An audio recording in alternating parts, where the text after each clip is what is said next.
2019થી પ્રાકૃતિક ખેતી કરું છું। મને જ્યારે રાસાયણિક ખાતર ખેતી કરતો હતો ત્યારે ઉત્પાદનની અંદર ઘણું ઓછું મળતું હતું।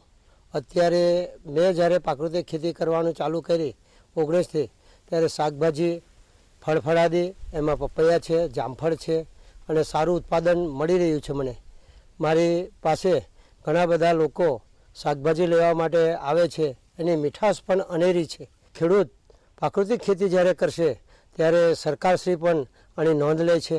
બીજી વાત એવી છે કે આત્મા પ્રોજેક્ટ સાથે અમે જ્યારે જોડાયા ત્યારે પ્રાકૃતિક ખેતીની ઘણી બધી અમને માહિતી મળી છે અને એમના થકી અમને માર્ગદર્શક મળીને ઘણી જગ્યાએ અમને પ્રવાસ પણ લઈ ગયા છે અને ત્યાં અવારનવાર નવી નવી ખેતી જોઈને અમને પણ એવું થયું કે આવી પ્રાકૃતિક ખેતી કરવી જોઈએ।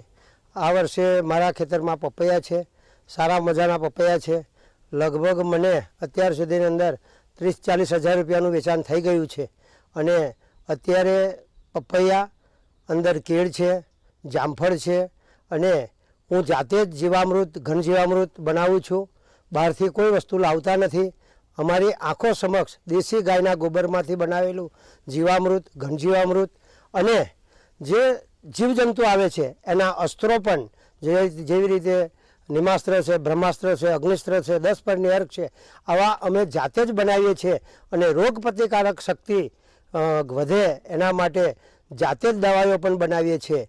બીજી વાત એવી છે કે પ્રાકૃતિક ખેતી કરવાથી એના જે ઉત્પાદનો છે એ ખાવામાં સ્વાદિષ્ટ છે।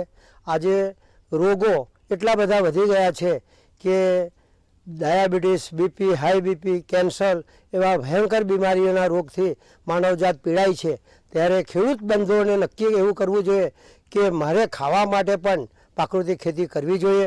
મારા ખેતરની અંદર બધા જ શાકભાજી થાય છે અને હું જાતે પણ ખાઉં છું અને મારા તિલકવાડાની અંદર વેચું પણ છું અને મને સારામાં સારા ભાવ પણ મળે છે અને એનું સારું ઉત્પાદન લેવાથી મને સારા દામ પણ મળે છે।